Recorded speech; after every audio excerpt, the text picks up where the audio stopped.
हर हर महादेव। आप सभी का मेरे YouTube चैनल पर हार्दिक स्वागत है। भक्तजनों, आज मैं आपको सुनाने वाली हूँ सोमवार व्रत कथा। आज सावन का आखिरी सोमवार है।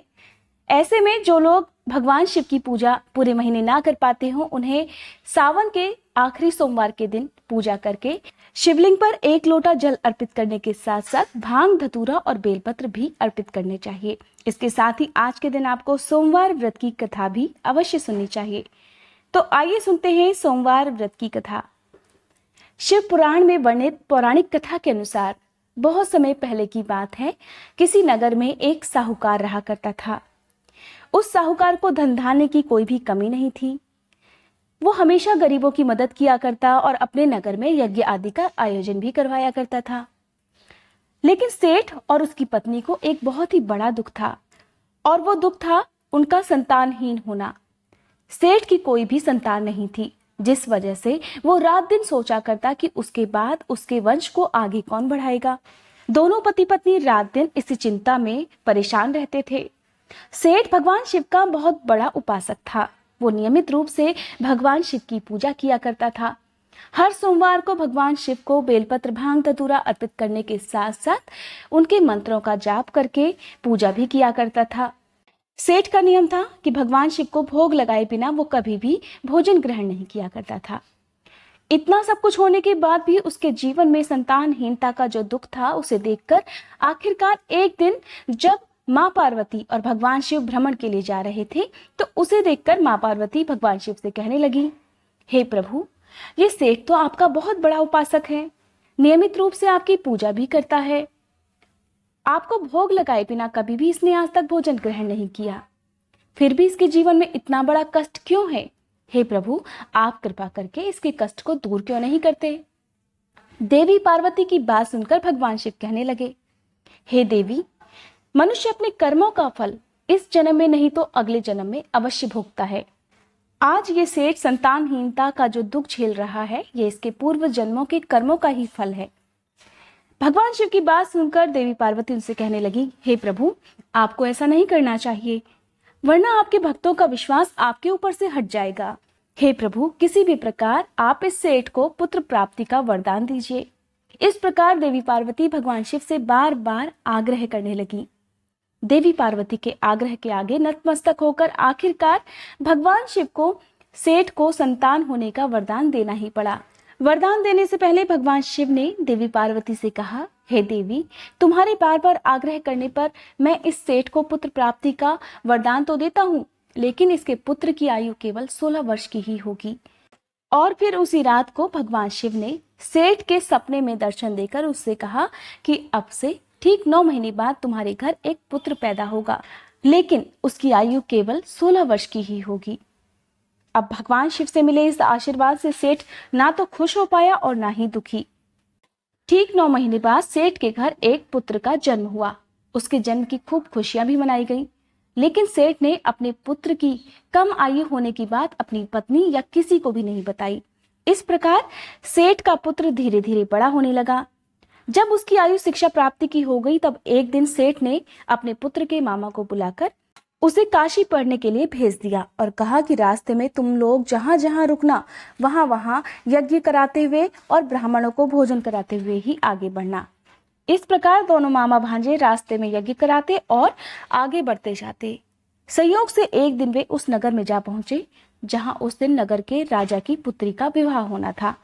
मामा भांजे ने उस नगर में भी यज्ञ का आयोजन करवाया।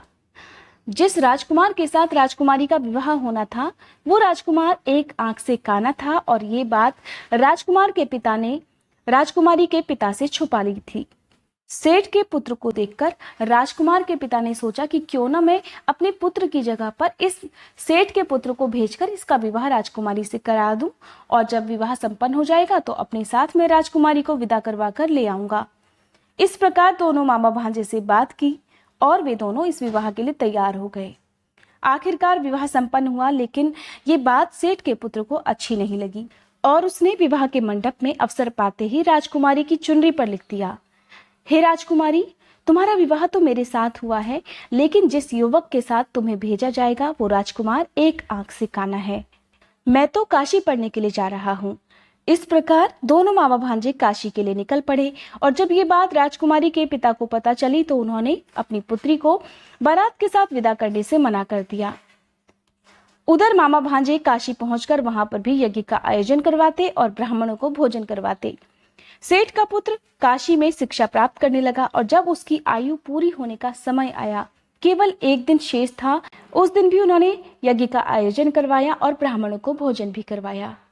अगले दिन सुबह होने पर जब मामा अपने भांजे को जगाने के लिए पहुंचा तो देखा कि उसका भांजा तो मूर्छित पड़ा था, उसके प्राण पखेरु उड़ गए थे।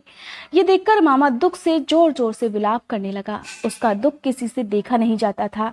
संयोग से उसी समय देवी पार्वती और भगवान शिव भ्रमण के लिए निकले पड़े थे। जब देवी पार्वती ने किसी के रोने का स्वर सुना तो वे भगवान शिव से कहने लगी, हे प्रभु, ये धरती पर कौन रो रहा है? मुझसे इसका दुख सहन नहीं हो रहा। कृपया आप इसके दुख का कारण जानकर इसका दुख दूर कीजिए। भगवान शिव तो अंतर्यामी हैं, वे सब कुछ जान लेते हैं। तब देवी पार्वती से कहने लगे, हे देवी पार्वती, ये वही व्यापारी का पुत्र है जिसे मैंने केवल 16 वर्ष की आयु का वरदान दिया था। आज उसकी आयु पूरी हो चुकी है। अपने भांजे को मृत देखकर ही उसका मामा विलाप कर रहा है। भगवान शिव की ये बातें सुनकर देवी पार्वती को बहुत दुख हुआ। उनके मन में सेठ के पुत्र के प्रति ममता जाग उठी। तब वे भगवान शिव से कहने लगी, हे प्रभु, आपको सेठ के इस पुत्र को जीवन दान देना ही होगा और इसकी लंबी आयु का वरदान भी आपको देना होगा, नहीं तो अपने पुत्र की मृत्यु का समाचार पाकर इसके माता पिता भी अपने प्राण त्याग देंगे। तब भगवान शिव कहने लगे कि हे देवी, ऐसा संभव नहीं है। किंतु देवी पार्वती के बार बार आग्रह करने पर भगवान शिव आखिरकार उनके सामने झुक गए और उन्होंने उस लड़के को पुनर्जीवन प्रदान किया, साथ ही लंबी आयु का वरदान भी दिया। अपने भांजे को सकुशल पाकर मामा बहुत प्रसन्न हुआ। तब तक सेठ के पुत्र की शिक्षा भी पूरी हो चुकी थी। इस प्रकार दोनों मामा भांजे काशी से वापस अपने नगर की तरफ चल पड़े। रास्ते में संयोग से वे उसी नगर में जा पहुंचे जहां पर सेठ के पुत्र का विवाह राजकुमारी के साथ हुआ था। उन्होंने वहां पर भी यज्ञ का आयोजन करवाया और नगर के राजा को भी आमंत्रित किया। राजा ने सेठ के पुत्र को पहचान लिया और फिर धूमधाम से अपनी पुत्री को सेठ के पुत्र के साथ खूब सारा धन देकर और अपने कुछ दूतों को उनके साथ भेजकर उन्हें विदा कर दिया। उधर सेठ और सेठानी दिन भर के भूखे प्यासे भगवान शिव के मंदिर में हाथ जोड़कर अपने पुत्र के सकुशल वापस आने की प्रार्थना कर रहे थे। सेठ के पुत्र ने अपने आने का समाचार अपने घर पर भिजवा दिया। जैसे ही सेठ सेठानी को इस बात का पता चला, वे खुशी खुशी नगर के द्वार पर पहुंच गए। अपने पुत्र और पुत्र वधू के साथ वे खुशी खुशी घर लौटे और खूब खुशियां मनाई गईं। इस प्रकार सेठ सेठानी और उसके पुत्र और पुत्र वधू ने मिलकर भगवान शिव की महिमा का गुणगान किया। अब तो वे चारों मिलकर भगवान शिव की और भी अधिक पूजा करने लगे और हर सोमवार भगवान शिव का व्रत करने के बाद इस कथा को खुद भी पढ़ते और दूसरों को भी सुनाते। ऐसी है सोमवार व्रत की महिमा। जो भी सच्चे मन से भगवान शिव की पूजा करता है और सोमवार के दिन इस कथा को पढ़ता है या दूसरों को सुनाता है, भगवान शिव उनके सारे दुख दूर करके उनकी हर इच्छा पूरी करते हैं। ये थी आज की वीडियो। अगर आपको ये वीडियो पसंद आई हो तो वीडियो को लाइक करके कमेंट बॉक्स में जय भोलेनाथ लिखने के साथ साथ मेरे चैनल को जरूर सब्सक्राइब कीजिएगा।